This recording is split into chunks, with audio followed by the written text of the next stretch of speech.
Welcome to our channel. Hi friends, সবাই কেমন আছো? আজ আমি আবার এসে গেছি তোমাদের মাঝে একটা নতুন রান্নার রেসিপি নিয়ে। এখানে আমি আজ তোমাদেরকে গাজর আলু কারি করে দেখাবো। প্রথমেই আমি এখানে দুটো আলুকে কিউবস আকারে কেটে রেখেছিলাম, ওগুলোকে আমি প্রেশার কুকারে দিয়ে দিলাম। দেখো, একইভাবে আমি গাজরগুলোকেও কেটে রেখেছি, ওগুলোকেও দিয়ে দিচ্ছি। এবার সামান্য জল দিলাম আর সামান্য লবণ দিয়ে আমি প্রেশার কুকারের ঢাকনাটাকে বন্ধ করে দেবো। দিয়ে এখানে আমি দুটো সিটি দিয়ে নেব।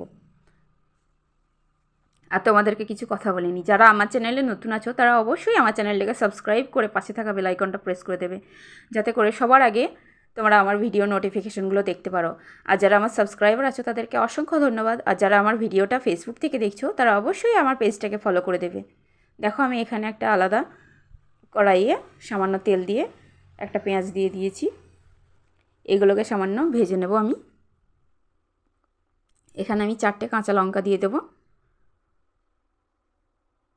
এবার আমি এখানে গ্রিন মটরগুলোকে দিয়ে দিচ্ছি। এবার সামান্য হলুদের গুঁড়ো, সামান্য লঙ্কার গুঁড়ো আর পরিমাণ মতো লবণটা দিয়ে দেবো আমি। দিয়ে এগুলোকে সবগুলোকে একসঙ্গে ভালো করে মিক্স করে নেব। দেখো,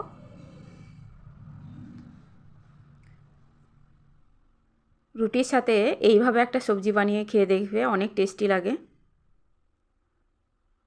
এবার আমি এখানে একটা টমেটো কেটে রেখেছিলাম, ওটাকেও দিয়ে দিলাম। এবার সবগুলোকে ভালো করে একসঙ্গে মিক্স করে নেব।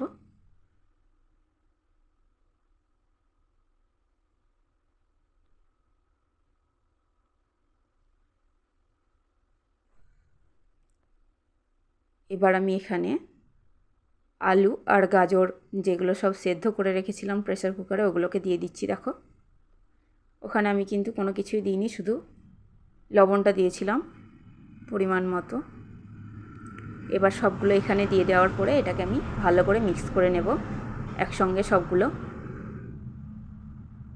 এবার আমি এইভাবে ঢাকনা দিয়ে দেবো। দিয়ে ঢাকনা দিয়ে 5 মিনিট মতো জাল হতে দেব। দেখো, জলটা সব চলে গেছে আলুর ভেতরেই। এবার আমি সামান্য জল দিয়ে এটাকে নামিয়ে নেব। ভালো লাগলে অবশ্যই লাইক কমেন্ট শেয়ার করবে। Thank you so much.